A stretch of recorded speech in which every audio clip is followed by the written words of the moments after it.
Asked everything. Welcome back, everyone. Smash This Podcast is live. I'm your host, JAYBONE. Joining me tonight, Mile High Laz, to discuss everything WWE No Mercy 2016. Brother, how you doing tonight? Woo!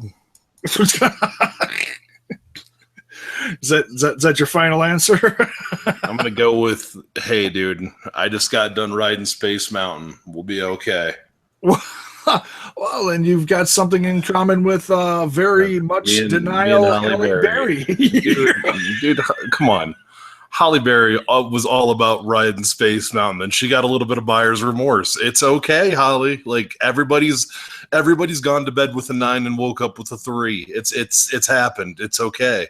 Right? Yeah. And she probably look at what he looks like now and was like, oh God, I could never admit to that, because it was probably like 20 plus years ago, back when she wasn't anything. Yeah, I'd say that's probably right.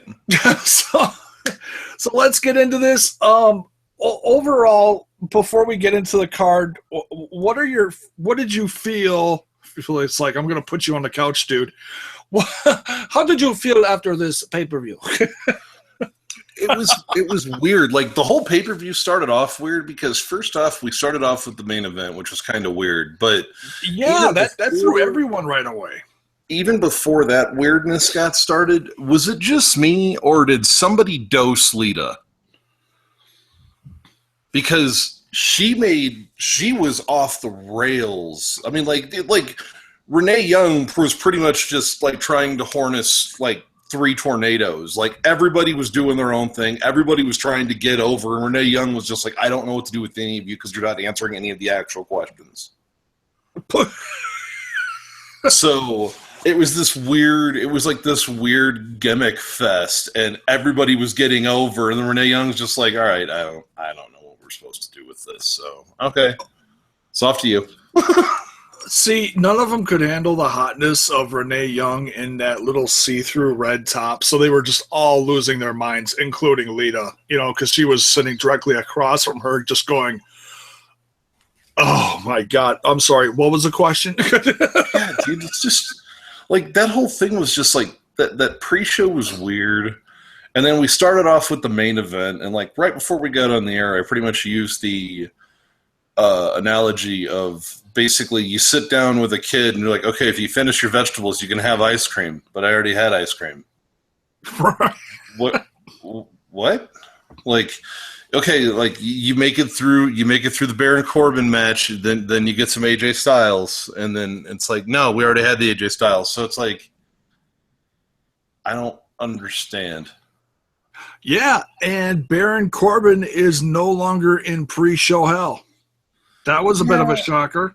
The whole, like, I don't know, dude. Like, this thing, like, it was a good show, but it was just weird. Like, if you predicted the polar opposite of what I thought was going to happen, you were dead on the money for the most part. Yeah, I mean, we didn't get anything we expected in the pre-show, because last minute was, I mean, I'm sure it was, put out there on social media that this tag team spectacular. Oh yeah, that was going to be on the pre-show, and it's like, well, that's a pretty loaded pre-show. You got 4 tag teams duking it out.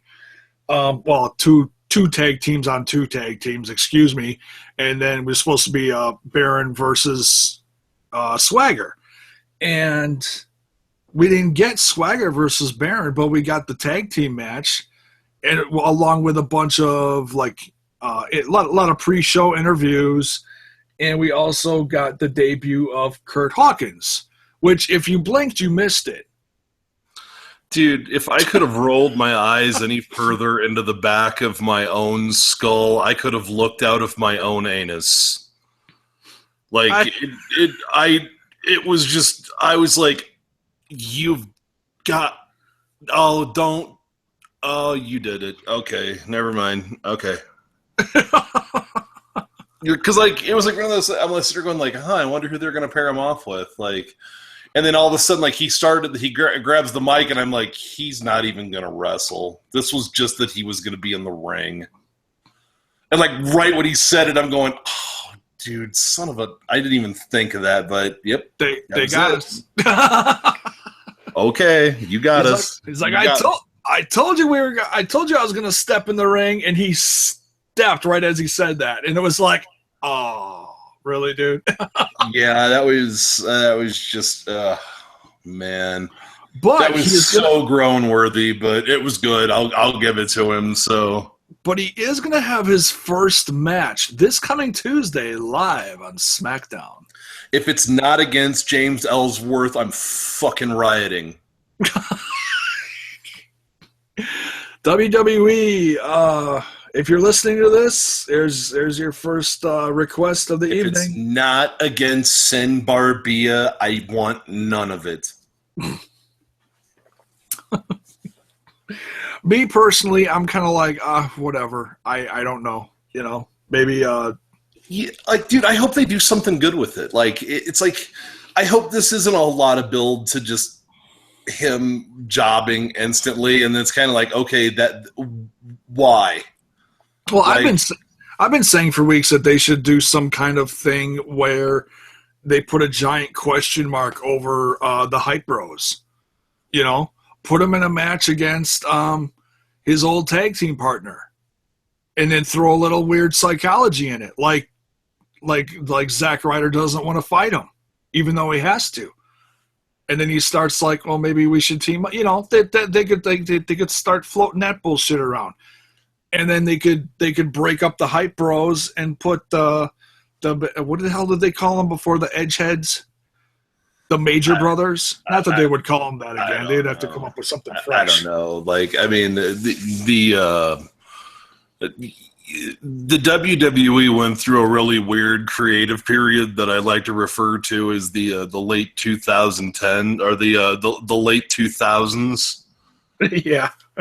So there's no telling, man. They just I don't know. I know there's going to be some people that were kind of butthurt about it, like all of 11 of Kurt Hawkins' fans. Yeah, I mean, and if they're bringing back these guys from, you know, between 3 to 6 years ago, that's great, but you have a plan for them. And so far, this has just been, hey, Kurt Hawkins is going to bend over and look out of his ass at you and smile and say, hey, I'm here. And talk out of it Ace Ventura style. I was disappointed with the entire process. Right? It's like, what are we doing? Come on, let's do something, dude. They're in this weird creative time period that, like, I don't know if they know what they are anymore. Well, it's like they're either hitting it out of the park with, you know, say fill in the blank, like say Kevin, almost said Kevin Steen, Kevin Owens, or they're doing this with Kurt Hawkins. There's not a lot of medium, you know. It's like, I don't know.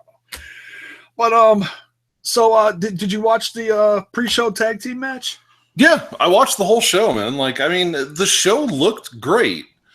I'm a little bit mixed on the show because I'm a person that I probably listen to the crowd more than I should. Yeah. And the crowd seemed very lost to most of this show. Like, yeah, my only assumption is, my only assumption is when this show went off, there was a big after pay-per-view match. Something big happened after that, because that was a weird way to structure that. Maybe they come back out and do another tag match or something. But yeah, I could see where some people would be like, okay, what? Like, I don't know. I think bringing back Harper was a pretty big high, even if you always are used to. Awesome. You know. That was awesome. I'm talking about more for the live crowd aspect of, like, sending him home happy, having a good guy win. Yeah. I don't know. You really have to have a good guy win, but I mean, I think it's just kind of one of those things that everybody was expecting to walk out the door right after seeing Ambrose, Styles, and Cena. And that they saw the exact polar opposite of it, which was kind of weird. So maybe after, because it's a very typical thing to do would be like, okay, cut the talking smack. They're talking smack. You know, you see everyone.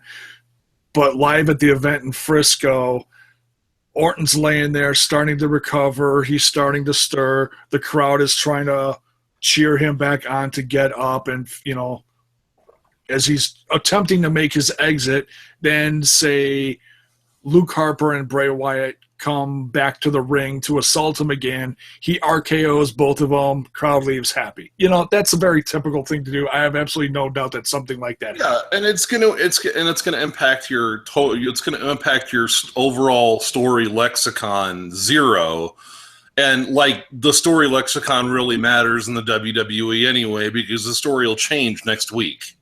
Yeah. So that does. I mean, it's not like that totally betrays everything they've told us. And it's like, no, they do that daily. So yeah, you forget about that 2 seconds later because when you're watching SmackDown Live, you're not even thinking about what you saw. You're thinking about Harper's back. This is important history. Okay, which history? Is it your history? Is it actual history? Is it Jim Cornette's history? Is it whose history? It's Jim Ross's history. Yeah. Is it Paul Heyman's history? Because we all know that Paul Heyman's history is delivered with a grain of salt. So, but yeah, I mean, it was just like the pre-show tag team extravaganza. I like the black and white Ascension. I like that look. I don't know why. I like it. It seems like they've got a bit of a fresh look. They don't come out with all the big, heavy gear like they're trying to make them look like Road Warriors 2016. Yeah, I mean that was the worst thing, and I've said this several times. That was one of the worst things they could have done, bringing them to the main roster. Now it feels like they almost have a fresh look, like they're getting a couple wins here and there. They're not complete losers like they have been the last year and a half. Yeah, at NXT that stuff worked because everybody's over at NXT. Yeah, it doesn't matter who you are. You walk through the curtain at NXT, you're over. Yeah, and they didn't have anyone back then because, I mean, you were either injured or going to the main roster, which left the Ascension with no one for competition back then. Well, I mean, I don't know. I mean, I like the Hype Bros. I mean, I know that a lot of people hate Mojo Rawley, but I don't know. I like the guy. He doesn't bother me. I am one of the 3 card carrying members of the Mojo Rawley fan club. I'm just saying. Yeah, I just like the fact that the guy just runs a million miles an hour at all times. So yeah, he makes he makes Zack Ryder. What's the point of them at this point? He makes Zack Ryder look like a complete old fart. Like, oh my God, would you get down to the ring already? Yeah, it's like, I mean, I don't know, dude. It's like their tag division is weird because it's like, okay, you're supposed to care about these people, but like the vaudevillains, I don't care about. I don't care about at all. People were excited about them for about 2 seconds. Well, I will tell you this. Their walkout, their stage that they walk out on, and the fact that it's the continuation of the fall away of the curtains. I noticed that tonight for the first time, and I was like, oh, that's really cool. I'm a production guy. Okay, I've done 15 years worth of live production over the course of my life. Yeah. So, I look at, Naomi's entrance, and I could tell you that there's 50 things that they are not doing that they could do that would make it a million times cooler. Because the thing is, well, no, it's not even that, but it's just, the thing is it's a different thought process. The thing is what they're doing is you've got a lot of guys that are used to programming for a live audience.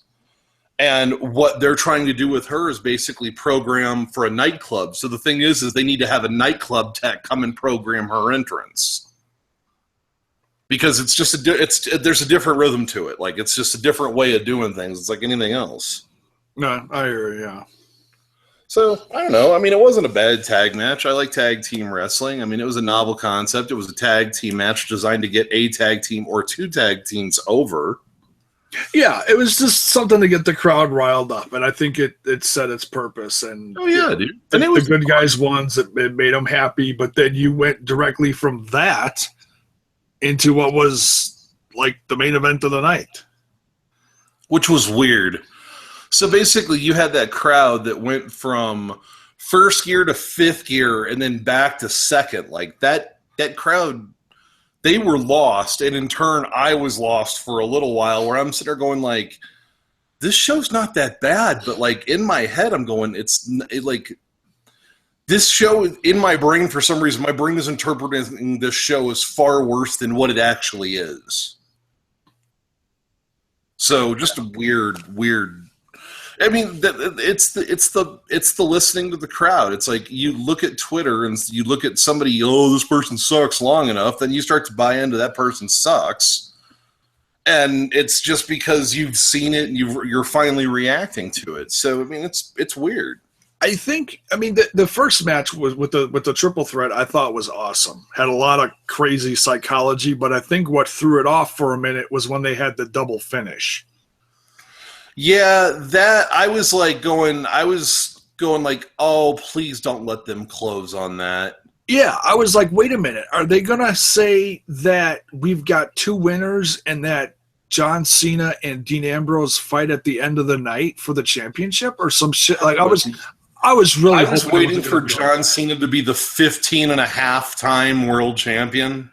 Yeah, with a so big. When he wins the title at the end of the night, at that point he's the 16.5-time world champion, which actually makes him the record holder. With a giant asterisk next to it. Yeah, an asterisk that's in the shame of that's in the form of Ric Flair taking a face bump. Yeah, or flying over the top ropes for whatever reason. I don't know. Like, it was weird. I mean, it was cool that it was early, and like it was cool that the crowd was riled and they were amped because everybody was fresh and they were just ready to rock. But I think it did the performers that came after this no favors, and it took the crowd a while to kind of figure out where they were in the night. Yeah, and it kept you in a lot of just one giant question mark, like, okay, what's next? Is it going to top this? And of course, not every match was going to top that first match. I think it gave everyone after that the incentive of, okay, let's really go out there and smoke this. Well, yeah, because at that point you see where the bar is, and it's just kind of like, okay, cool, what do we have to hold back? Okay, don't set me on fire, okay? Yeah, I mean, look, even Nikki Bella was, all excited to go on next. She wore cut-off versions of her boyfriend's shorts. Yeah, dude, everybody's like, oh, look, it's the Rack Attack 2.0. And I'm like, because the 800cc impact would be too on the nose. I was laughing too hard at those shorts during the entire match just to, like, even care about this. I mean, I really wanted Carmella to come off with a solid win on this to help boost her heel thing. But I will tell you this. I want you to – I honestly thought – I thought Carmella should have won. Yeah. But I want you to look at when Carmella tried to cinch in her finisher. Yeah. She didn't cinch it all the way in because Nikki backed her off. Because Nikki was either selling her neck and or worried about her neck. Yeah. So, I don't know. I mean, like, what did Nikki Bella gain from this? I mean, that's where my thought process comes in. Like, even if it's a Dusty style, weird roll-up finish, whatever. I mean, what does Nikki Bella gain from beating Carmella? Nothing. It throws a bigger question mark on what are they going to do next with the women's championship, seeing as Becky's not going to be back for another several weeks. What happened? Well, obviously you know that we didn't get Becky Lynch tonight. Oh, yeah? She had an undisclosed they purposely said non-wrestling injury. So I'm guessing she ate some bad sushi or something. Whatever happened to her over the course of the last week, she's in the hospital. Huh. So she's really sick from something, or she did something stupid outside of the ring working out and hurt herself or sprained something maybe. But they announced pre-show that she's going to be back. I wrote this down. Give me 2 seconds. Bliss. Oh, they said Bliss will face. This is what they told Alexa Bliss pre-show. Alexa Bliss will face Becky Lynch November 8th in Scotland. So that's what they've got booked. They figured that'll give her. Holy crap! That is a month off. Yeah. Which is a little weird. It's like you almost wonder why they didn't strip her of it and give it to someone else, and Becky could get it back in a couple months. When did you say the show was? It's November 8th in Scotland. That's what they said pre-show. So that would make it 29 days. That would put her a day short of the mandatory defense. If you go by the WWE rulebook that is, I don't know, printed on flash paper and pages are burnt and rewritten at the drop of a hat. So, yeah. But nonetheless, so they obviously want to keep it on Becky. In the meantime, they'll try to do whatever they do between. I mean, it makes it somewhat interesting because Naomi comes off with a win. She beat the number one contender, Alexa Bliss, and Nikki Bella comes off with a win here. So you're going to have all three probably this coming Tuesday going, well, I'm the number one contender now. Now I am, So that's going to be a little interesting to see what they do with that. They have to do something because they've got a month to play with this now. So yeah, but at the same time, it's like you know what? Like, give me this month and let Alexa go out and let Alexa beat Naomi. Okay, like that's not gonna hurt anybody. No, she needs that. And it's like, okay, you're trying to legitimize her as a heel. Like that was a booking decision, and I'm just going like, okay, you know what, like that's not the way that I would have booked it, but you know what, I'm sure they've got a plan. They've had a plan for everything else so far, so I'll give them the benefit of the doubt. It's like I'm not into the TV product. I mean, I've been kind of taking a break, but I've also kind of gotten to the point where it's like it seems like the SmackDown crew adapts way faster than the Raw crew. So yeah, and I've heard a lot of opinions saying that they think that SmackDown's beating Raw out of the water every week. So, well, I mean, I think that a lot of people want to point to that third hour, and I think that third hour is a percentage of it. I think it may be a good percentage of it, but it's not all of it. It's just how the show flows. Yeah.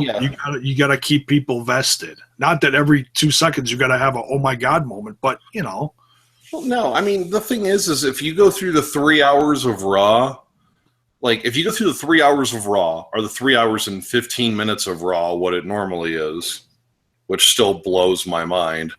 And it's all to fit in an extra commercial break. By the time you cut out all the commercials, you're damn near an hour worth of commercials. Yeah. So it's just like, I mean, it's the pacing. And I mean, I don't know. It's like, it's pacing and writing. It's like, I don't know. The women's division on the SmackDown side, it's like, I thought Bliss should have won the night. I mean, that was just me. I thought that, I had her losing to Becky, but the second that she gets switched out of that match, she should have been made to look like the strong heel. There you go. Yeah. Just like solidify her in her role. So when that match does happen, you have a legitimate heel, or you have something that's on the way to becoming a legitimate heel. Absolutely. Yeah. So I don't know. That was a weird one, but yeah. So let's go from the Nikki Carmella match to the SmackDown Tag Team Championship match, which I got this one wrong too. I was dead wrong. I don't get it, but okay. Yeah. Slater and Rhino, the defending champs, against the Usos. Usos are keeping it fresh. Every time they come out to the ring now, they're coming out with some new, like, fashionable looking tough gear. Yeah, I'm over like the thug Usos. I'm good.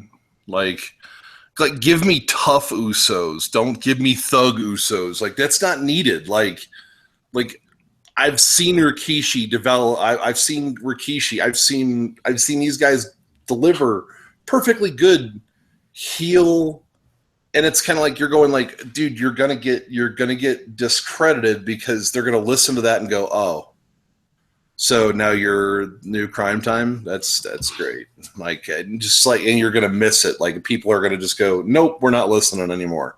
Like, they don't need that. They could just sit down and go, look, this is why you should be afraid of us.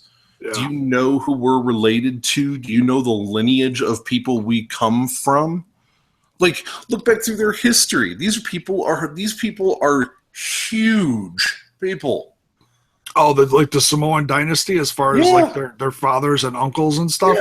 Yeah, go back through the Samoan SWAT team and all that. Like, look, like if you look through the history of our family, look through the history of tag team wrestling of our family. How many championships as a family have we won?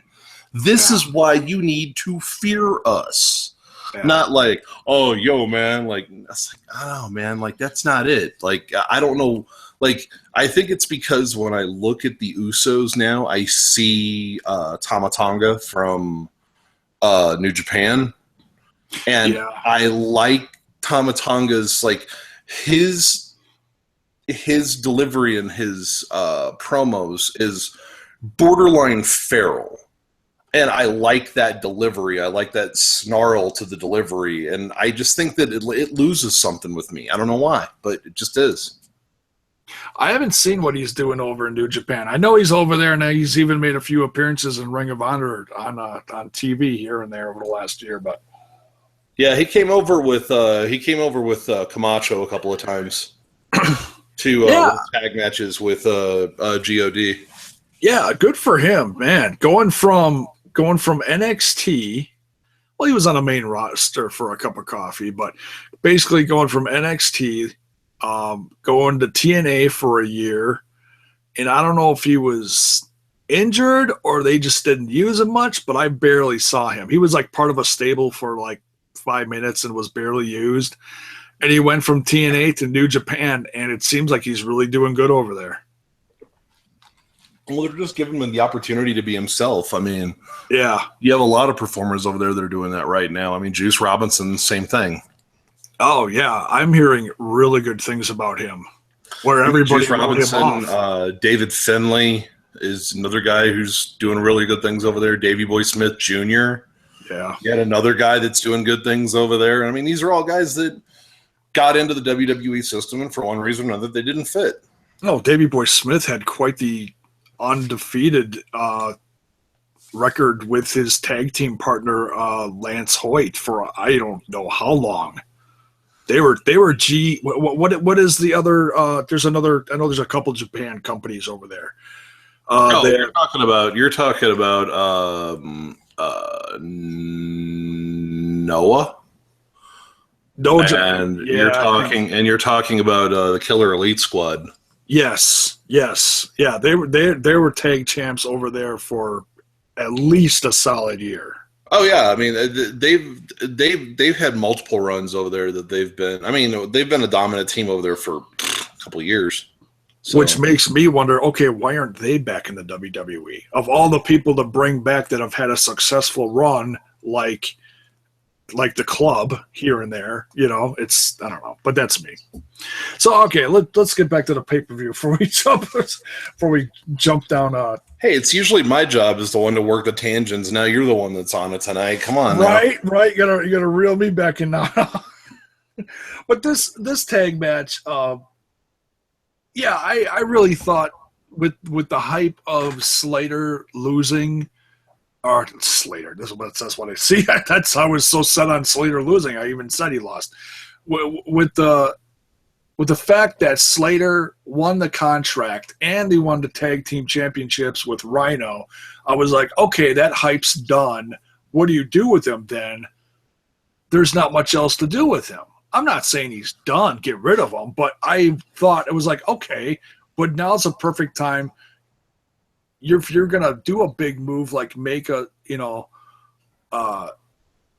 veteran team on the roster like the Usos a heel turn, then make them a bigger force by giving them that championship and make everyone fight hard to get that off of them. Yeah, I mean, I don't know. It's like I thought that the Slater Rhino run was done mainly due to the fact that it's less than a month to Election Day and Rhino's running for office. Yeah. Like, I honestly thought that he was going to lose from a purely logistical standpoint.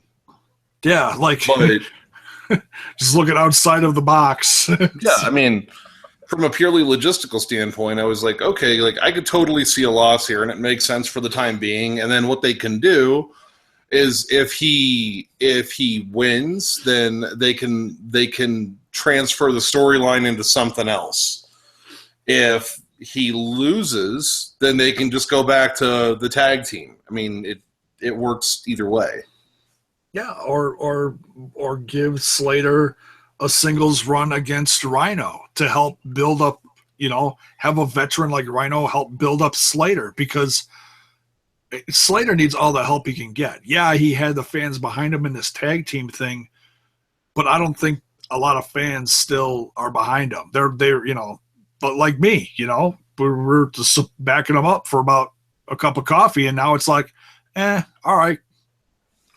Well, I mean, if they do something, I mean, it's like with anything. It's like if you make a decision that seems weird, and you show me going forward that you've made that decision with purpose, I'll roll with it.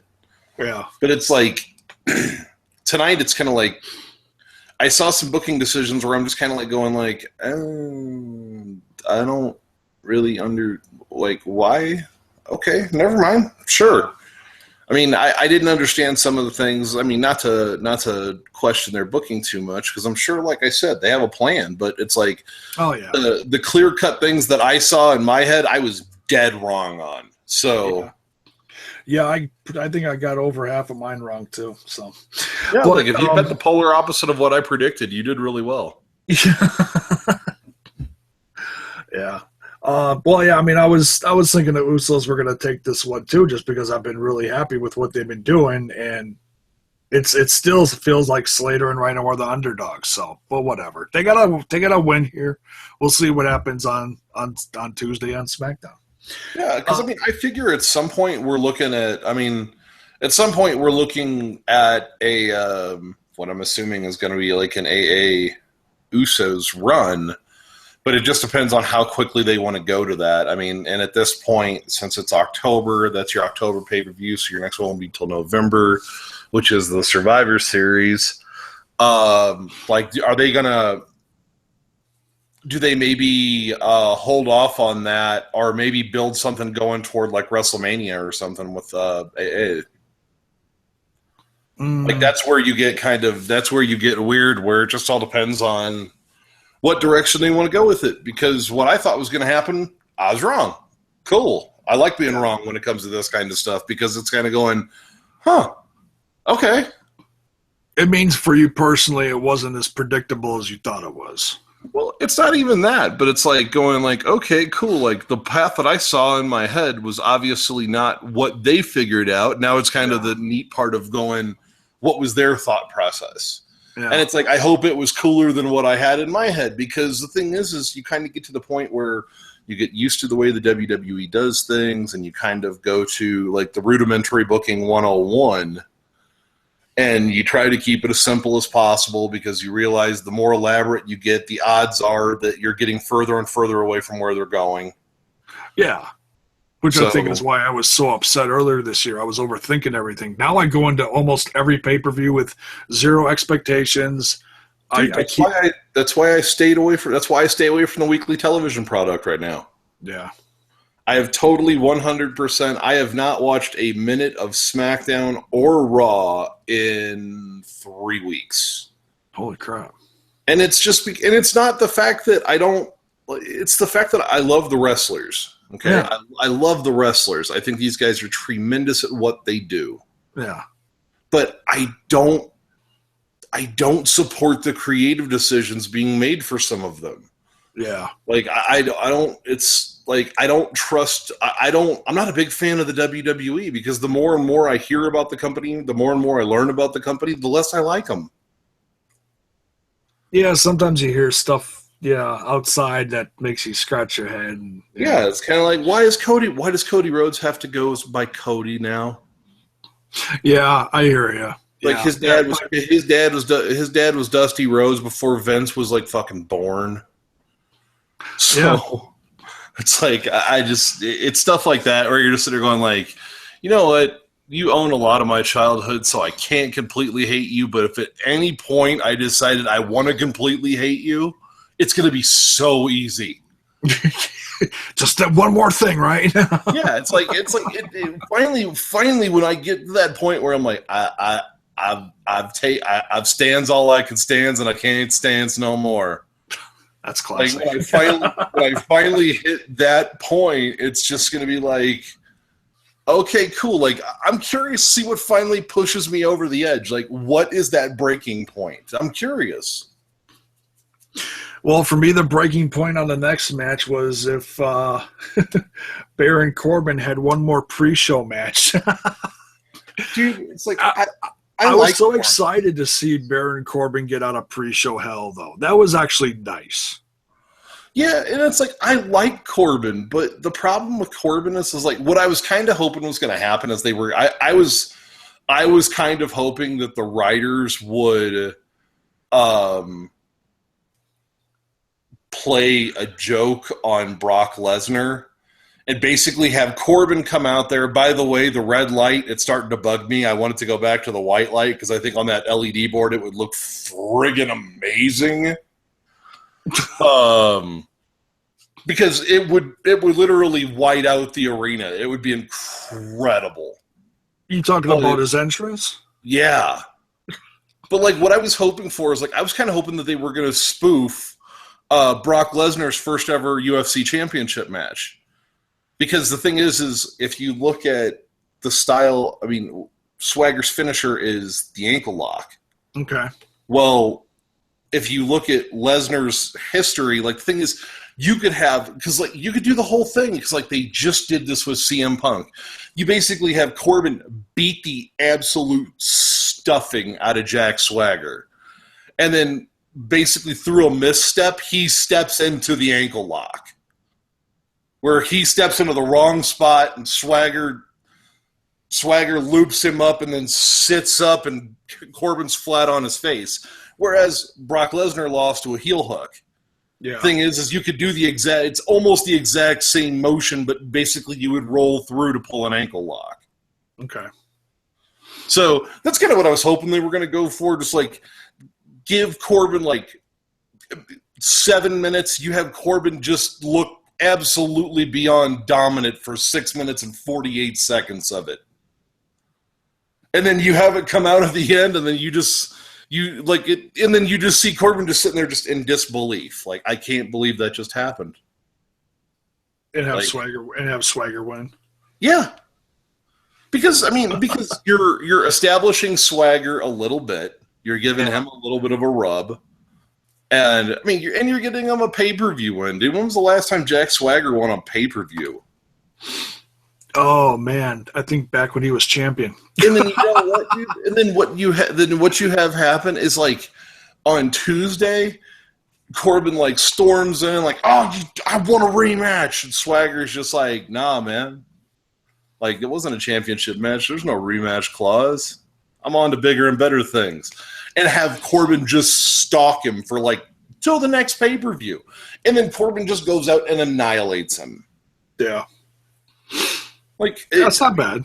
It just all depends. Like, give me a story. Like, I don't care what you book. Just like give me the story to back it up. Just don't give me something where I look at it and go, "This doesn't make any sense." Yeah, the weird tap thing on SmackDown was like, what?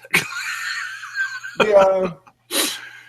It was comical. It was made you scratch your head a little bit, and I was like, okay, are they gonna do this again? Yeah, it's kind of like, oh god, dude, like we're gonna find out that Vince McMahon secretly didn't own the WWE, and Vince McMahon 2 is gonna come out, and it's gonna be the younger version of Vince McMahon because he's actually cloned himself. Cyborg. And it's going to be the Montreal Screwjob, too, except it's going to be carried out with Baron Corbin and Jack Swagger, which is a bizarro world conversation in and of itself. Oh, God. You didn't smoke any good shit tonight, did you? Oh, no, dude. Like, it was straight gasoline, huffing. It's the breakfast of champions. There you go. I had to ask. I'm sorry. All right. Yeah, dude, it's like, what are you talking about, man? All the cool kids inhale spray paint. There you go. Remember, kids, watch wrestling. Hail Satan. There you go. It's absolutely terrifying. There you go. So, yeah, Corbin comes off for the win versus Swagger, which is that's one of my very few predictions I got out of the evening. That made me happy because number one, to get Corbin out of pre-show hell, and they gave him a win. That was a nice thing. Dude, I dig Corbin, but like, and I know that like he gets super defensive about it, but it's like I'll still cheer for the guy, dude. But his stomach looks like Quardo. His stomach looks like Quardo. Like, I'm ready for that thing to become sentient and start and request a microphone to do a promo. Like, it's coming. If they like spray tan like little ends on the lines and make it look like a face even more, yeah. Dude, it's either that or it's like, or what was it? Oh my goodness, what was that guy's name from the Teenage Mutant Ninja Turtles? Oh God, I don't know. I'm thinking something from the Muppet Show. I remember the guy's name is Quarg, but I can't remember what the rest of his name is. Oh, that's because he had a mechanical suit. That's gonna hit me at like 4 a.m. and be like, oh yeah, no. Just Google it after the show. You'll sleep better. No, it's way more fun when you just sit up like, son of a, I totally remember that now. Okay. It's almost as good as an orgasm. All right. The next match, which I think shocked a lot of people, when we got AJ Styles versus Cena versus Ambrose to kick off the night, I think a lot of people assumed we were getting The Miz versus Ziggler as the main event. When we got this 3/4 of the way through the evening, I think a lot of people were going, wait, what's left? Wait, okay, Becky's not wrestling, but Orton and Wyatt? I think that's what almost everybody on Twitter, including myself, did. Dude, like, it was weird. Like, them having that, the main of, or I don't want to call it the main event because the main event goes on last. That's CM Punk logic. Yeah. I don't want to call it the main event, but the star attraction. Would that be it? The big name on the marquee? How Vince McMahon terminology of you. Holy shit. You know what? I'm gonna have an internet. I'm gonna create an intercontinental title and have a fake tournament that we'll never have, and I'm gonna give a belt to my friend. Logic. Brilliant. Book it. Because Vince McMahon just couldn't say, "Hey, I really like Pat Patterson. I'm gonna give him a title." No, we had to have an entire fake tournament that never happened. Did they actually, at one point in time, tried to actually release brackets for to show us the forward for wrestlers that didn't exist? Conquistador 19 lost. Yeah, dude. Like the things you like, the WWE, man. Like its history is just absolutely. Like, I've decided that for my career, I want to do the archaeology of WWE. I want to go back to the beginning of all of their recorded footage and find out exactly how far their storylines have meandered from their origins. And we can just go ahead and keep doing crossovers on timelines. And I figure by the end of it, it'll all end into paradox and the world will be destroyed. We can all call it a day, so it'll be okay. That one went a little over my head. Sorry. What are you talking about, dude? You talk about, dude. Like there is going to be a Da Vinci Code movie based out of Titan Towers. It's going to be friggin' incredible. Okay. No? Okay, fine. Just wait, dude. Wait, just wait. It's coming, dude. Tom Hanks is going to be in there, like he's going to be in rooting through Vince's medicine chest. It's nothing but like bull growth hormones and like Viagra, because I figure that's all that's in. And he doesn't even have them in pill form anymore. They're just auto injectors, kind of like EpiPens. So,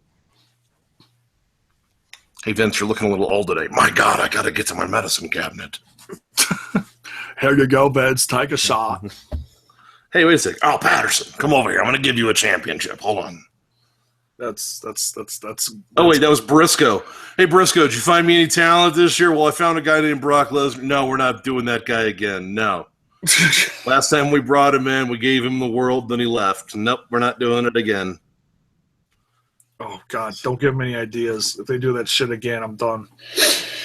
All right, so we get the IC Championship / Career on a Line match. The Miz, your Intercontinental Champion with Maurice versus Ziggler and all his Ziggler-ites behind him. Is that a? Do they call them that? Ziggler-ites? Ziglites? Ziggets? Is that okay, or should we just no? Well, let's see. If you're a religious fanatic, you're a zealot. So if you're a Ziggler fanatic, you'd be a Zigget. Ziglet? Okay. No, you'd be a Zigget. Okay. This match was incredible. I mean, it was typical Miz and Dolph, which is but it was totally different from everything else on the card. Yeah, and we've seen this match before, but this had something so big behind it. You know, it was great. I got no complaints about it. I could almost call it match of the night. You know. Oh yeah, I would. That was what I predicted to be match of the night before the night ever started. Yeah. I knew it was going to be special, assuming it was going to be the new headliner, but it wasn't. But it still had that big match feel, no matter where it was on the card. I'm shocked. We have a new Intercontinental Champion. I mean, they booked this all up and down the last several weeks with fake tweets about, new bookings for Ziggler. Contact this person. This is modern kayfabe. That's what this is. That was modern kayfabe, and it was brilliantly done. They did it good. I will give them props for that, because everyone that I talked to, and with the exception of a couple people, had basically written Ziggler out of the company. Like they accepted it. Like, okay, we don't want to see him go, but we're okay. Because look at what it almost was a copycat to look at everything else that's going on in the WWE right now. Alberto Del Rio wasn't happy, exited. Cody Rhodes wasn't happy, exited.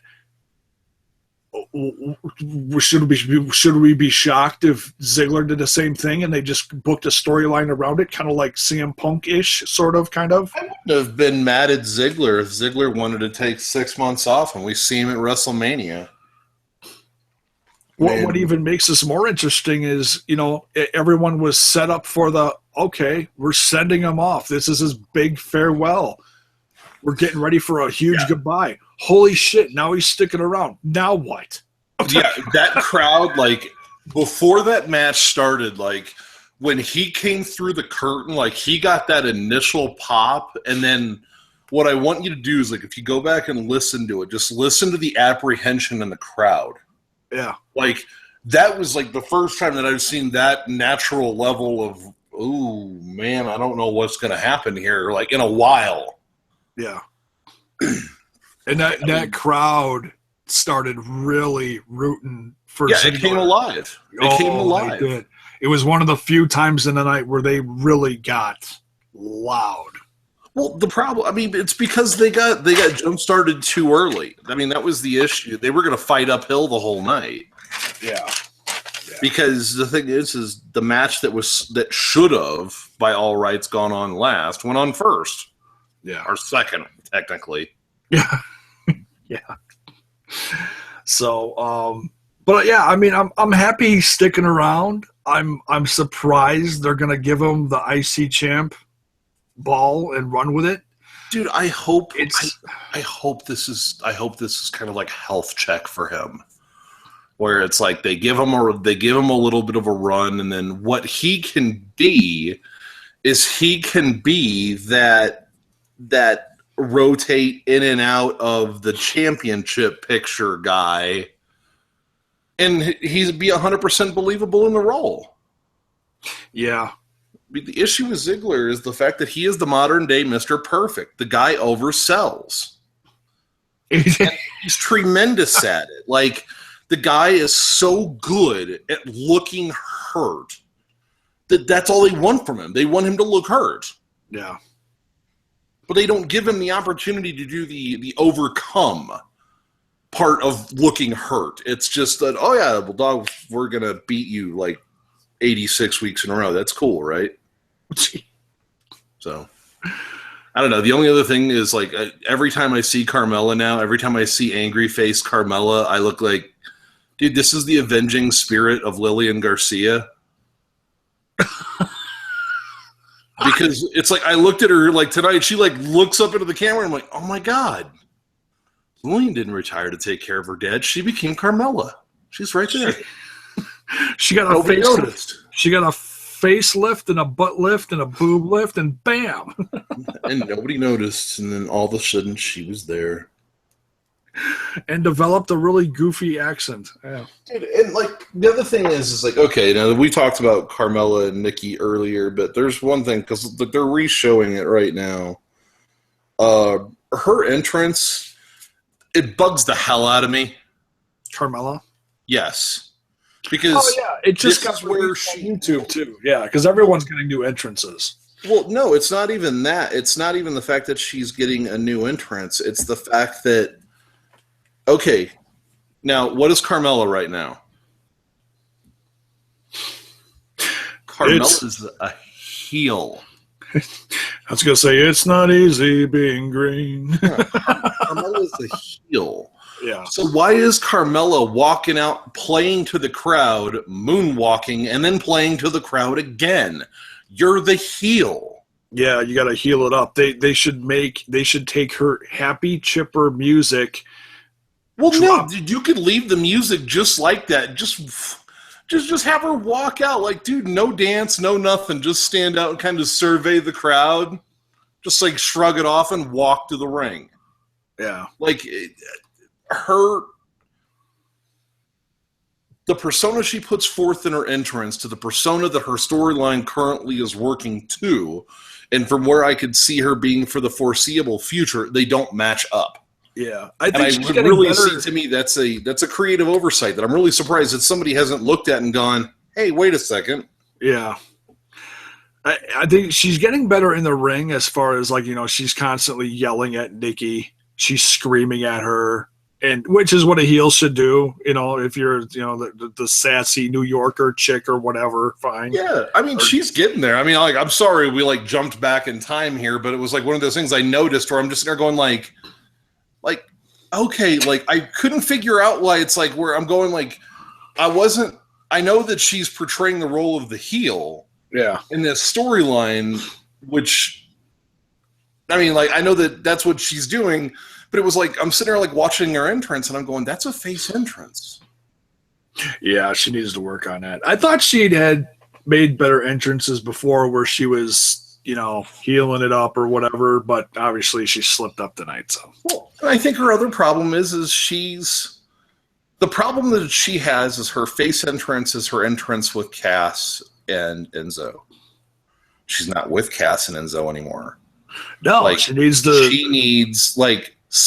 she needs to go back down to NXT and do some work, or she needs to do some work in the arena before the shows, or work with production or work with whoever's at Gorilla or whatever. I mean, there's something there that's not right with that needs to match up before that character is really going to come together. Yeah, basically what Emma did for a year down in NXT working with Dana Brooke. Exactly. She got really good down there, and then they brought her up, and then unfortunately she got injured. And I'm not even going to get into what she's becoming now. So, all right. Becky's injured. We don't get a women's championship match, but we kind of talked about this already. Naomi versus Bliss. Don't get it, but yeah. Okay. Yeah, I really wanted a solid Bliss. It's like, okay, Becky's not there. Becky would get the win. Give the win to Bliss. Keep her number one contendership,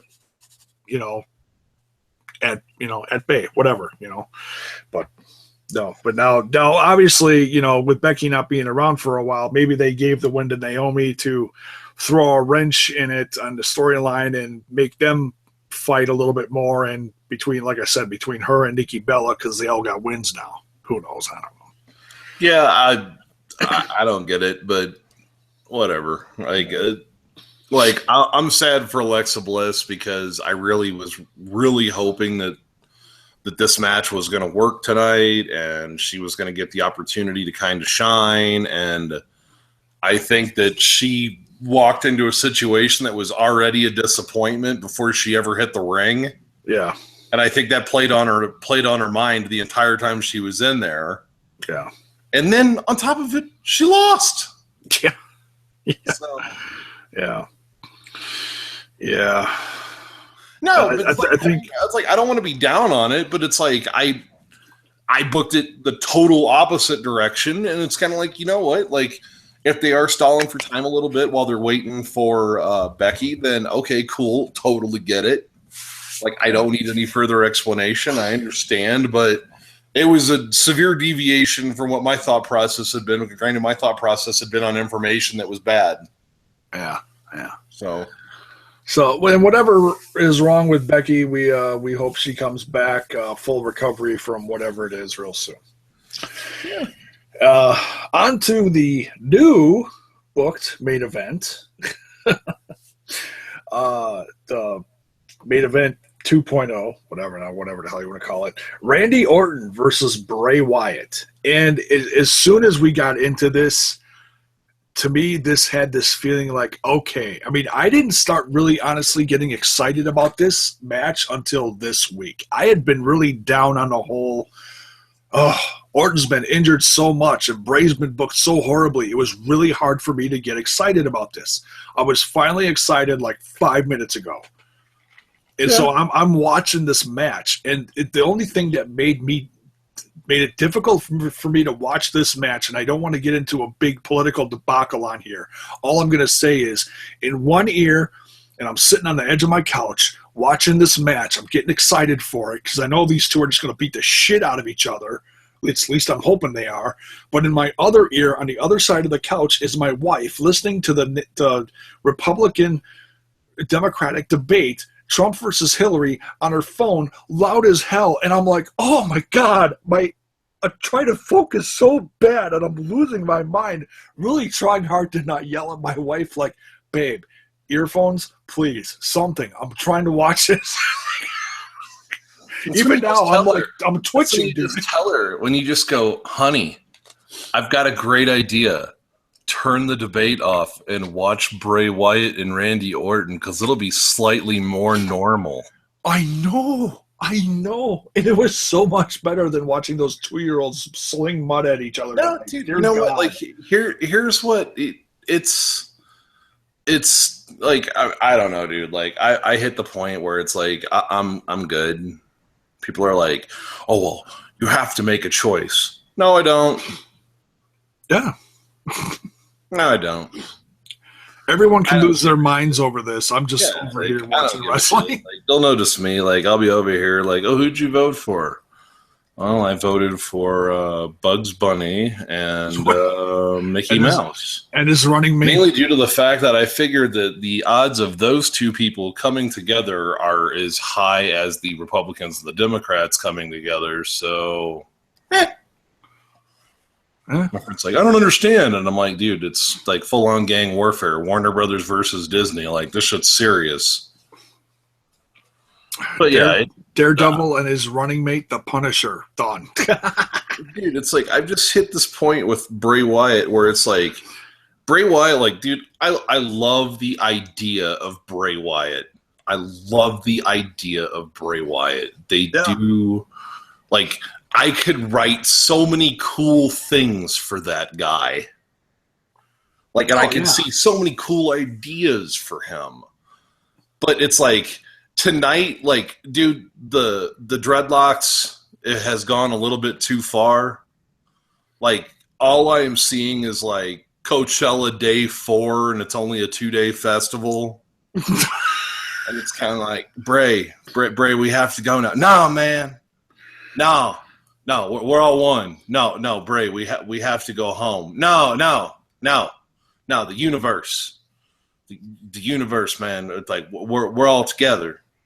No, Bray, you're an accountant from the valley. Bray, we have to go. Like, but no, man, no. I'm getting flowers weaved into my hair. No, Bray, you've been rubbing your face in a pile of human feces for the last 45 minutes. We have to go. He climbs up on top of the trailer. There's 5 people around him smoking a joint, and he's going, I am a god. And everyone's like, yep, yes, you are. So it's just like, dude, it's like, I don't know what to do with him now. And it's really weird because it's like, I really want to care about the guy. But it's like they don't want him to be Wrestle Magic as long as the Undertaker is potentially around to be Wrestle Magic. And that's why I want the Undertaker to go away so bad. Yeah, and I think that we're going to see that. I think Orlando's going to be it, man. I think he's done. I love the Taker. I appreciate and respect his legacy, but it is time. It is time. After 15 knee, hip, ankle, elbow, nose, ear, asshole surgery. You know what I want? This is what I want from The Undertaker. Okay? I want one more WrestleMania match. I want him to be inducted to the Hall of Fame. And then the next night, I want him to do a 2-hour Stone Cold podcast. Because we've never heard The Undertaker talk. Like, actually talk. And I think that would be awesome just to kind of have him come forward and he could tell us about things like Wrestler's Court and stuff like that. Like, stuff from the back that he was the ringleader of, that, like, nobody ever, like, we've heard a ton of stories about, but how cool would it be to hear the story from the guy who did it? The other clique. Yeah. Yeah. It's like you're hearing from the ringleader, dude. You're hearing from Shawn Michaels from the dark side, quite literally. Yeah. Yeah, it'd be nice, you know. But tonight felt so, dude, I was like a little kid with the popcorn, bucket of popcorn flying up in the air when the lights went out at the end of that match. Dude, I was like, yes, something crazy, Sister Abigail, something. This is a Bray Wyatt win. It had to be. And bam, dude, Luke Harper showed up. I was so happy it was Harper. Yeah, I was ecstatic. Well, because everybody started hinting around shit all day, like, "Oh, Eva Marie's hair is black again. Oh, she's gonna be backstage. Is her suspension up yet? Is she back from Britain?" And it's like, dude, if they walk, I'm like, okay, all right, I am 100% diametrically opposed to a physical embodiment of Sister Abigail ever. All right. Okay? I do not want an actual Sister Abigail. What I would be okay with would be a fantasy booking done by Adam Blampede from What Culture. He did a fantasy booking where he basically booked I watched Alexa that. Bliss as Sister Abigail, where basically Alexa Bliss was using the brute force of the Wyatts to advance her agenda.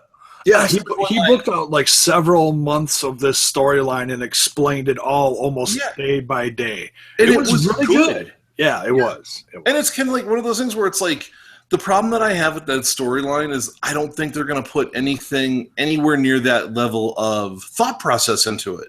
Yeah. I mean, it's fun to introduce it, but then where do you go from it? What do you do with it? Considering we've already been told she's dead. So my thing is like, you don't need to do like a full-scale possession. Like, no, we don't need that.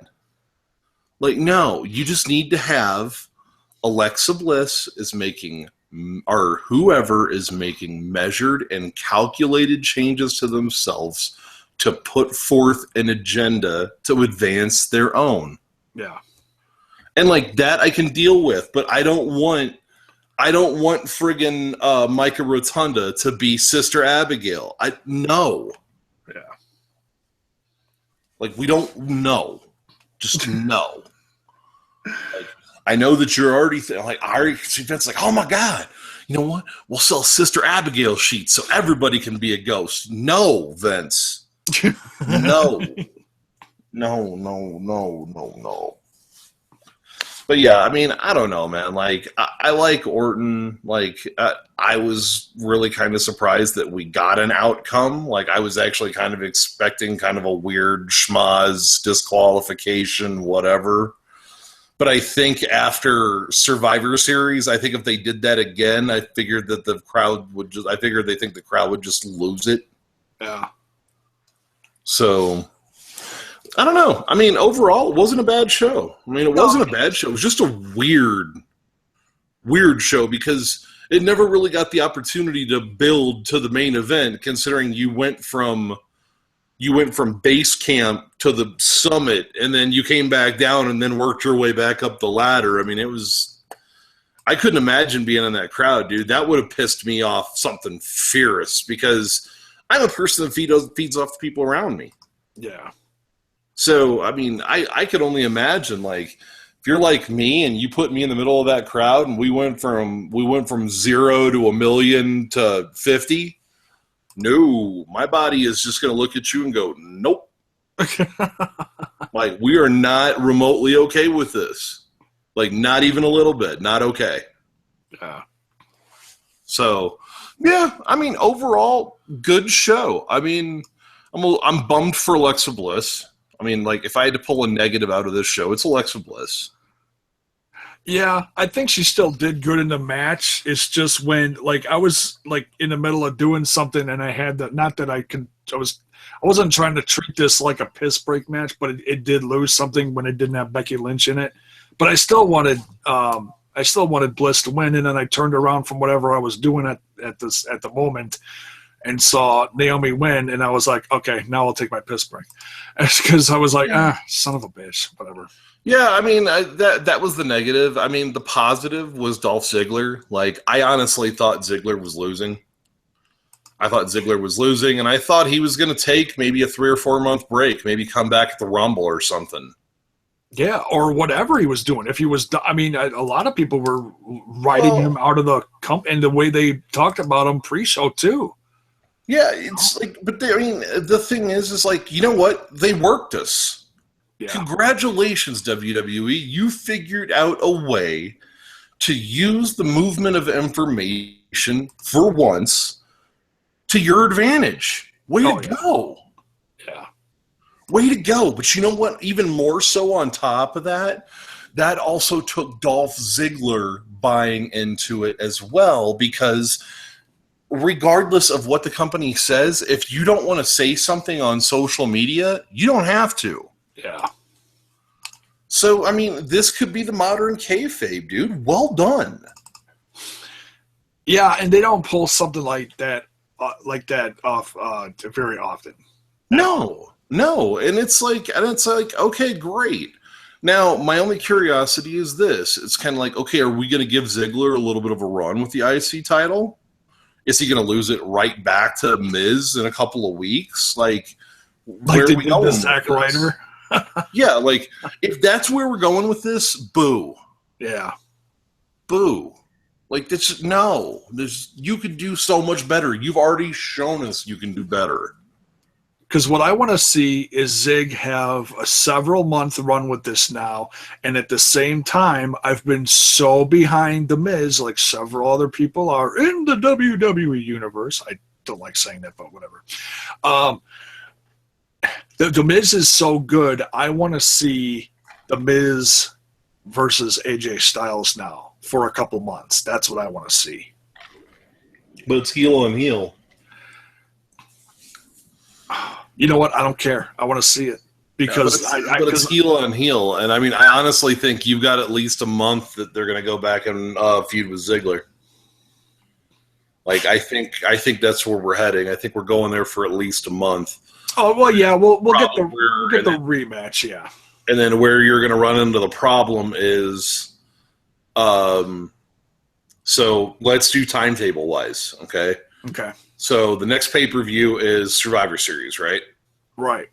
Okay, so the next pay-per-view is Survivor Series. Then you've got the December pay-per-view. So if you go to the Survivor Series pay-per-view, what I'm guessing is we're going to see a lot of brand versus brand stuff at the Survivor Series. That's my guess. Which, cool, whatever. Yeah, that's fine, and it would be a great into you know if you know what, if we could do that every year. This could be one of the crossover shows where it's like we kind of see which timelines are working together and like who's doing what at what time, and then we just kind of point everybody and we kind of steer everybody toward a general direction. Toward November, they end up at this point. Yeah. Whatever. But then you go to December. So December is probably going to be a weird month. Like, okay, so you've got AJ Styles right now. Okay. Cena has still yet to go away to film his reality show. He should after this. Yeah, this is real soon. Yeah. Like, if it's not now. So you go from... Styles will probably defend the title against Ambrose, I'm guessing. Maybe. Oh yeah, that's a tough one. Probably the next thing is Hell in a Cell, October 31st. After that is Survivor Series, and then you got 2 more pay-per-views before the end of the year. TLC is SmackDown. Yeah, but only one of those is for SmackDown, and then after that's the Rumble. So yeah, if you're going to put a Miz program in there, you're going to have to do it now, and I don't think that's in the cards. Yeah, I'd like it to be once we get through the Rumble. That's our race to 16. Yeah. That's our race to 16. Like, I am not going to be remotely surprised to see John Cena win the Rumble this year. Not at all. Well, it depends on if they want him going for the number 16 championship or if they're booking him against Taker. I think it's going to be either or. Or, yeah, I mean, or you walk into that match where if you okay, so I don't know, dude, you could book that like 50 different ways. But yeah, I mean, when you come with Cena, if it's Taker, then okay, cool. Like, I understand that's kind of that is going to be the most important pinfall that Taker's going to take in his career. So you want that to go to somebody important. I understand. Yeah. But at the same time, it's like, timetable-wise, it's like, okay, so you figure... I mean, my guess is Cena breaks it in 17, or he ties it in 17 and breaks it in 18. He may break it at WrestleMania in 18. Along with the ultimate heel turn. No, I don't know. Dude, that would be incredible. I would totally love it because I'm tired of these tweener heels. I'm over it. It's like, we want to be bad, but we want to be cool. What? No. You are a total dick. By being a total dick over a long enough period of time, you become cool. That's how that works. Yeah. So it's just like, I don't know, man. Like, I've just hit this point where it's like, I'm looking at these people like Carmelo. That bugged me. Like, when I looked at it again, I'm going like, oh, that doesn't match up at all. And it's like, you've got some other people on the roster that are 100% guilty of that too. Yeah. So yeah, I mean, tonight's show was weird because I think the pacing of it got turned all around, and I think that screwed me up. But overall, dude, the show's there's nothing I can look at and go, I hated that, with the exception of Alexa Bliss losing. Hated that. Yeah. Yeah. Like, everything else, it's kind of like, okay, it's not the way I would have booked it, but at the same time, you know what? This is why I don't get paid to do this shit. And this just rounds up the whole evening as far as goofiness, as far as a few of the, goofy segments. I just happened to just hop on Twitter for 2 seconds, and the first thing I see is WWE's post from a few minutes ago. The exclusive Slater and Rhino retained their SmackDown tag titles. Rhino's walking backstage towards the camera with a piggybacked Slater. Outstanding. Dude, like, I am a wrestle silly guy. Like, that's just who I am. Like he's gonna ride Rhino all the way back to the trailer park. Yeah, it's like, but see, like, it's stuff like that, dude. It's just like, it makes me laugh. It's like friggin' like Jack Gallagher. Like, they did a show. They Progress did their big show, their biggest show they've ever done, a couple of weeks ago. Well, Jack Gallagher put the entire origin in Windsor knots. So everybody in the ring is all locked up, sitting there, rocking back and forth, and you just see the last member of the origin walk in, and like, what are you guys doing? Yeah, nice. Like, I mean, but it's stuff like that. It's like, dude, like, if you're gonna get silly, get way silly. Don't stop halfway. Yeah, and that's exactly what this little thing did. And this is probably gonna go up on the WWE YouTube later if you want to go check it out later whenever you're watching this. At the end of this little interview with, I don't know what her name is backstage, Charlie something, whatever, I don't know. Rhino is like slapping Slater in the chest as he's talking because he's so excited because they won. I'm not hearing any of the dialogue because we're talking here. I'm just like watching the mouths go. But as they're talking to whoever's holding the mic, Rhino is sitting there just slapping the shit out of Slater, and Slater's going, "Ow, ow, ow." Dude, it's like it's this bizarre, like, dude, we're like just in a weird time of wrestling where it's like, it seems like the older the performer, the less of a fuck they actually give. And they're just coming out and just throwing darts right now. Yeah. Like, Jericho, like, should be, like, well past this shit, but he's on fire. Like, Rhino is got to be in his mid-40s, and he's on fire. Like, you got AJ Styles, who's almost 40. He's on fire. I mean, Cena's still one of the top 10 performers in the world, whether you like the guy or not. Yeah. I mean, it's this weird time where it's like, where it's even worse now. Like, the worst part about, like, if you look at, like, the WCW, WWE, the thing is you had a lot of old guys at the top of the card who couldn't go, that were plugging up daylight. Oh, yeah. So people were unable to advance because they were stuck behind these old fucks that wouldn't get out of the way, even though they couldn't do their job anymore. Now, what ended up happening is now they run into the problem of the fact that these old fucks can now go just as well, if not anybody else in the company. It's a different time. I mean, people aren't... the entire backstage camaraderie and how everybody is health-wise is night and day different from how it was 20 years ago. Back then, it was a lot of cocaine and booze after the show. Now everybody's vegan and freaking doing energy shakes after the show and working out at midnight. And it's night and day different how everything is being run in the business. Everything is health-related. No, I shouldn't say everything, but everyone is a lot more health conscious now, and not so woohoo. Now we're going to get smashed every night of the week while we're out on the road. You don't see a lot of that anymore. At the same time, it's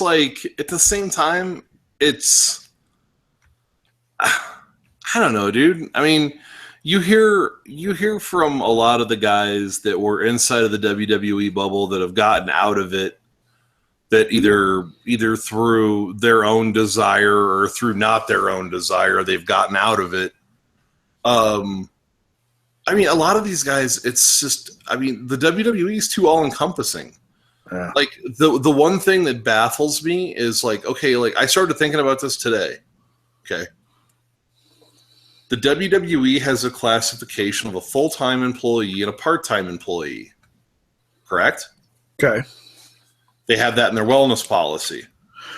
Oh, okay. I see where you're going So with you have this. a full-time employee and a part-time employee. My only question becomes this. Every time that I've ever been listed as an independent contractor, I've never been listed as a full or part-time employee. I've just had a scheduled number of hours I just show up. Right. So you have a lot of these. So you have all these performers that are listed as independent contractors, yet are having it schedule dictated to them. Yeah. That's not how that works. Being an independent contractor is being able to go, okay, you know what? You got money, but they got more money, and I'm going to go over there today. Yeah. So it's just it's like the more I learn about the WWE, the more I dislike the company, but I still don't like the wrestlers any less. Yeah. So It's because it's all still Vinnie Mac's circus, and and until the McMahon family is not over it anymore, and it goes into someone else's hands, you'll see some major changes. I don't think this company ever leaves the McMahon hands. I don't think that's going to happen anytime in the near future. And if you've got any illusions of that, I feel bad for you. You don't think the McMahons are ever going to sell it to anyone? I don't think they're going any. I mean, if they do, it's not going to be anytime soon. Yeah. And you know what? If they do, it's going to be because they want out. Yeah. And it's a. I don't know, man. Like, I don't see it. I just don't see it. I don't see. Steph's definitely not going to let it go, man. She's got the Dixie Carteritis. She loves to get her face in front of the camera. Yeah. It's just going to be interesting what happens, control-wise over Triple H, Shane McMahon, and Stephanie over the course of the next, I'd say, between 5 to 10 years, because Vinnie Mac's not going to last forever. No, and he may be built like a brick shithouse, but the man's not immortal. I think, the problem that I have is this, is the WWE has a conquer first mentality. They always have. Yeah. And I think that it's going to be against and I think that mentality is finally going to work against them. Because, we've got all this information going on right now with TNA, and there was a survey apparently sent forth from the WWE asking about additional network content for an additional $5 a month. TNA, Ring of Honor, yeah. Yeah. Now I started thinking about it, and it's kind of like I started coming to the conclusion of, like, holy crap. Like, somebody at the WWE is thinking. Yeah. Like, somebody's actually having, like, there's a coherent thought process to this.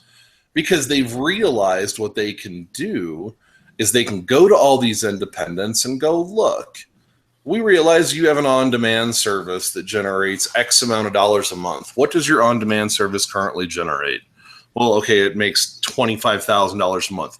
Cool. We will give you $30,000 a month to run your show, and you can show it on our network. And the WWE gets their content. The WWE gets what they want, which is original content. Yeah. The promotion makes a little bit extra over what they were making, and they're also increasing their ability to sell T-shirts and other videos and stuff from their catalog, or Maybe they post stuff on the network a month after the fact or 2 months after the fact or whatever. Yeah. I mean, there's, if somebody is looking at it from the broad spectrum of going, okay, you know what? Our talent needs places to develop. Like, we've brought in some really, really good raw pieces and we've taught them what we can teach them in a classroom, but now they have to go out and learn. Yeah. And I think that this could work. This works to the advantage of the independent promoters because they're able to make it a little bit more financially viable for themselves, or they could take that money and do some additional investment in their own personal business. Yeah. And on top of it, the WWE benefits by giving these other workers platforms because it's also allowing the WWE to go, oh, wow, so let's see here. This promotion got X amount of streams last month. Huh, I wonder what's going on there. Yeah. So they can go in and they can kind of do some market research of like, oh, cool. So, yeah, so this show got, so, yeah, the Rockstar Pro show got watched 25,000 times last month. Huh, like, okay, so, like, let's look at the viewing. Like, were people watching straight through? Do they watch certain pages, like, a couple of times? Like, oh, so they watched the Dave Christ match like more than the other matches. Okay, cool. So you know what? Maybe we should look at Dave Christ for NXT because people were drawn to him for one reason or another. Yeah. Or something like that. I mean, the WWE could use this to do basically really, really high-level market research, and it's 100% internal, and all they're doing is running numbers against their own servers. Like, they wouldn't have to do any external crowdsourcing. Like, they could literally pull it all from their their customer assurance becomes literally laughable because they could do it all in-house. Yeah. So, I mean, dude, the rest of this year, it's going to be a weird rest of the year. Yeah, especially with the news that also came out tonight. And I noticed someone, I don't remember who actually made an actual post about it. There was a couple promos that went during the pay-per-view talking about like what pay-per-views were coming out over the course of the next like 6 years, dear God. 6 months, whatever. So leading up to Mania. Elimination Chamber is coming back. Now, there's a lot of stuff that's going to be going on in the WWE that's going to be absolutely insane. You got Hell in a Cell coming up, well, relatively soon. You've got TLC also coming up relatively soon. And you're also going to have Elimination Chamber. That's a lot of violence, dude. I hate hard gimmick pay-per-views. I really wish they would change like that. I mean, okay, like stipulation matches. I don't like stipulation match pay-per-views. Like, I don't like Hell in a Cell. I don't like Elimination Chamber. It's like, no, these matches are designed for specific blow-off matches. Like, we don't need to have, like, to me, like, I could go 2 years and not see a Hell in a Cell and then give me one that means something. Yeah. And then, yeah, like, okay, I'm in now. But I'm not big into, like, I mean, the tables, ladders, and chairs matches. Like, okay, cool. Like, every once in a while you get a really, really good one. But for the most part, dude, they usually fall remarkably flat. And someone ends up in the hospital and gone for 6 months. I mean, I don't really understand it because, especially right now, like with the Elimination Chamber, is that SmackDown specific?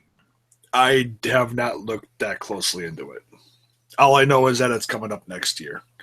I'm assuming. Well, if you do that, I would assume it would have to be on Raw because, like, if you're doing an Elimination Chamber match for the championship on SmackDown, you would have, like, Styles, Cena, Ambrose, Ziggler, Miz, and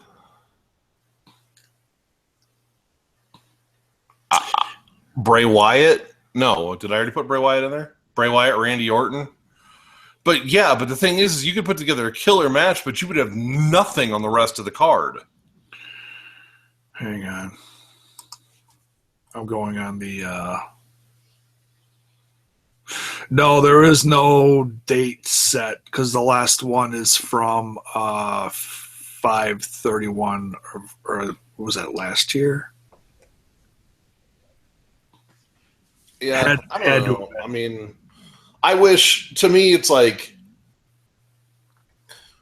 I think the WWE, I think they've kind of looped themselves into these gimmick match pay-per-views, and I think they could get away from them a little bit, because I think that they could utilize these gimmick matches better over the course of the year. Does that make sense? Oh yeah. I mean, it's what they should do is just all or nothing with these. I'm not saying every single match has to be an elimination chamber match, but they got to make it meaningful. No, and it's like, but you also, to me, it's like the issue I have with the WWE is like they don't follow proper progression. Yeah. Or their progression of matches is hyper accelerated, where it's like back in the day, like, okay, you would do a match, and then you would do another match, and then you would do a tag match, and then okay, well, this isn't getting solved, and then the violence would escalate, like, okay, then we do a lumberjack match, and then we'll do a dog collar match, and then finally, you know what? Because we can't settle it any other way, we'll do it in a cage. Yeah. Like the WWE doesn't do that, dude. Like their timetable, the stuff I hate, where it's like, oh well, we did a 3-week build to a Hell in a Cell match. That's not the way that should be. Like, no, guys, like that's not how this should be. Like, you should, like, if you're going to utilize these gimmick matches, especially these gimmick matches that could be fairly brutal. Yeah. Get saying, maximum return on the investment is what I'm saying. You're saying build the match, build the feud, and then last minute, bam, give them the match. It's saying? Like what you're going to do is like, okay, like, all right.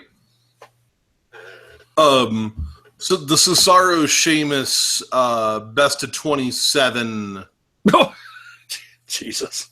Like, to me, like, if you're gonna do that, you do it like Lucha Underground style. You do it over the course of a couple of months, and just say, like, look, you know what? We're gonna keep revisiting back to this, and you know what? We're gonna have these guys go at it once or twice a month for the next 2 months. Yeah. And then finally it's like, okay, you know what? Like, have it get screwy. Have somebody help. Have something weird happen in 2 of the matches where both guys get helped out once. Or maybe Cesaro gets helped out by somebody. Like, who knows? And then so we have to finish it up with that best of 7 instead of having a fucking bullshit draw. You have that match in a cage. You have that match in Hell in a Cell. Or matches that no one ever even saw. Yeah, something. I mean, anything. Oh, by the way, we had this match at a house, so you didn't see it, but this is what happened. Oh, okay. I mean, it's. Yeah. I mean, I don't know. It's like I would hope that the WWE, I mean, to me, it's like get away from the theme pay-per-views to where that way you can use those matches where they apply. Yeah. I mean, like I like the tables, ladders, and chairs matches. It's kind of like, okay, cool. Like, who's going to do the stairs match? Because that's always riveting. Oh, Big Show introduced that one. That was incredible. Yeah, but it's like my thing is like if we're going to do a stairs match, okay, you know who I want the stairs match to be between? TJP and Brian Kendrick. Because the stairs weigh as much as they do, and it'll actually be a monumental fucking task. I mean, I don't know. They could just, it would be more like a parkour match. You just have stairs everywhere. Exactly, dude. It's like, it's free running. They could never throw them. They just bounce the shit all over all of them, you know?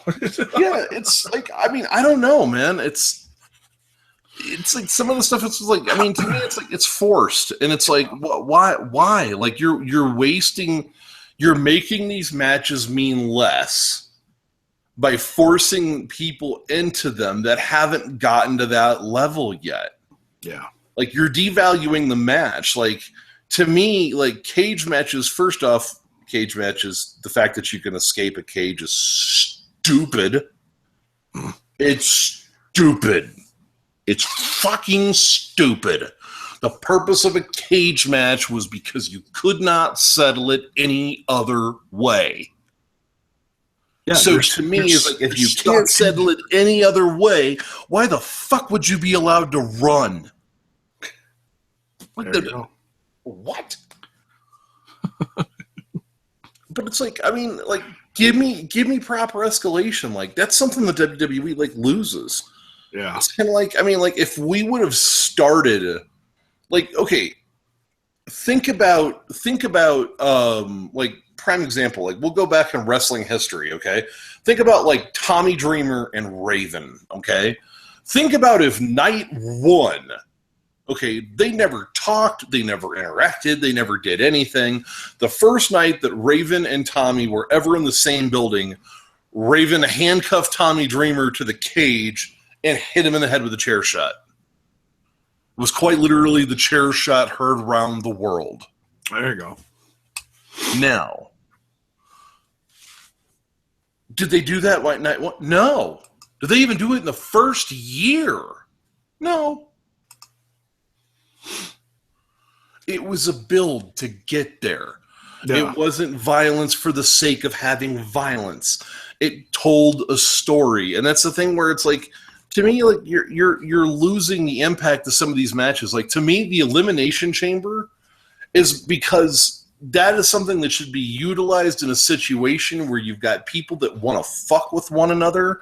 That it's not 2 people, it's not 4 people, it's 6 people. Yeah, like that's where that should be utilized. Like we shouldn't just do that match because it's November. Like no. Like, dude, I don't give a fuck if you want to do it in March. If you give me a reason that match needs to occur. Yeah. So, I mean, that's something like, I mean, you know what? Like, that's something where, like, we've seen positive changes, at least, I mean, in some segments of the WWE, okay? Yeah. They've made some changes in SmackDown. People are reacting very positively to it. Raw has been kind of getting killed, but what I'm hoping is this is kind of like the fire. And Raw is going to start to adapt, and then they're going to be able to be a little bit more competitive against one another. Yeah. I mean, that's got to be the hope for everybody, and that's what I'm wanting to see happen. Yeah. It's like, let's get these guys on even ground and see what happens and let them duke it out. Yeah, we'll see where this goes towards the end of the year. It's going to be interesting. Before it hits the Rumble season. The Rumble is going to be weird. Because the Rumble is going to be able, I mean, because you're going to have one Rumble, so you're probably looking at 15 from each brand. So either brand could technically win the Rumble, and they can challenge for whichever side they want to. They could challenge for whatever title they want to challenge for. And that'll be an interesting story. It'll throw a big question mark across the whole company. Like, oh, but it'll be kind of like that time when Batista won. And there was the 2 brands, and was he going to pick this one, or was he going to, go back and fight Triple H? And yeah, was he going to? I actually watched that promo today. Strangely enough, I actually watched that promo today. And so that's the first thing that always pops in my head, and I thought that was great as far as a brand split going into a Rumble. At least I think that was a brand split, wasn't it? Yes, it was the brand split because it was either the brand split or it was right after they sucked everything back. Actually, that had to have been the brand split. Yeah, that had to have been. Well, because I know Triple H had the World Heavyweight Championship. Yeah, he had the BGB. Yeah. So the big gold belt. Yeah. I don't remember who the other champ was, but yeah, it was the implosion of Evolution. That was a fun time. So yeah, I mean, I still have no real interest in the television product personally.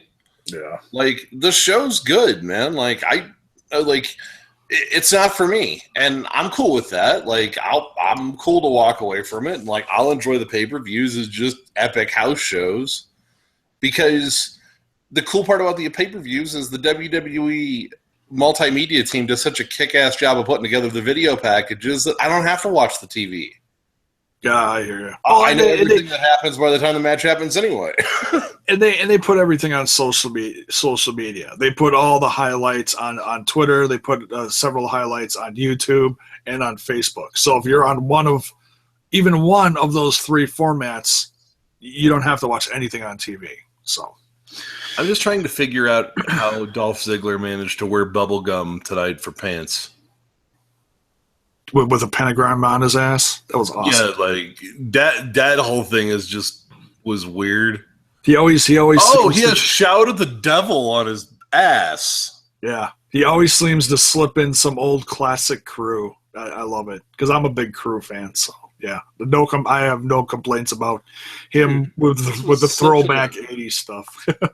This was such an easy theme for him, and he missed it. Yeah, this should have been Coming Home.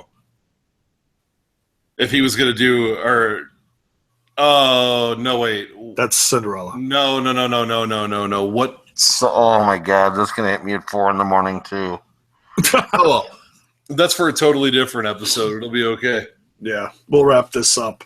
So yeah, it'll be interesting to see where this goes on SmackDown. Remind us of Becky Lynch. We're plus a new IC champ, and we've got a good chunk of the original Wyatt family back on TV. We're minus an Eric Rowan, but we're plus revitalized Luke Harper, and I think a lot of people were happy with that. At least I know I was. And somewhere the honky-tonk man is smiling that his record is safe for another 452 days. Oh.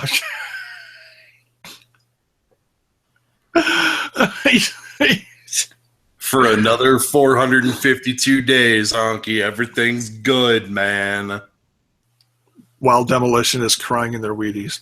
All right. Dude, I'm still bitter about that. That's a totally different discussion. Right. So that's going to. Are you sure he wasn't crying in their Bill Eady's? Oh, never mind. Okay, that was a terrible joke. I'm going to go kill myself now. I'll see you guys later. No, you can't kill yourself because you got to come back here Wednesday night for Lucha Madness. Oh, the good Lucha things. I can do that. We can do that, totally. We do that now. A half an hour after Lucha Underground goes off the air live on Wednesday nights. So, yes, we'll be doing that again.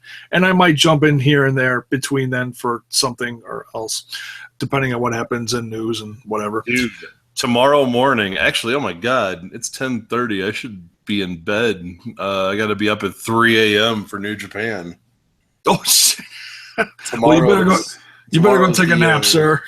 Tomorrow morning's the Final Destruction show. So, ooh, yeah, that should be a lot of fun. We've got hopefully what I'm guessing is the main event is going to be Okada versus Marufuji, which should be a lot of fun because Marufuji is red hot coming off the G1. He had a great run in the G1, and I think him and Okada are going to put on a show. So, awesome. And watching Miz mock Daniel Bryan and Dolph Ziggler at the same time makes me love the Miz even more. Oh, yeah. So he's doing that so well. Indeed. All right, man. Wednesday night, good Lucha things. Hell yeah. Be back here for that. Thank you, Laz, for joining me on this No Mercy review amongst all the other little nuggets of crazy wrestling information that we threw in between matches. For this guy, I'm JAYBONE. We'll see you guys soon. Good night.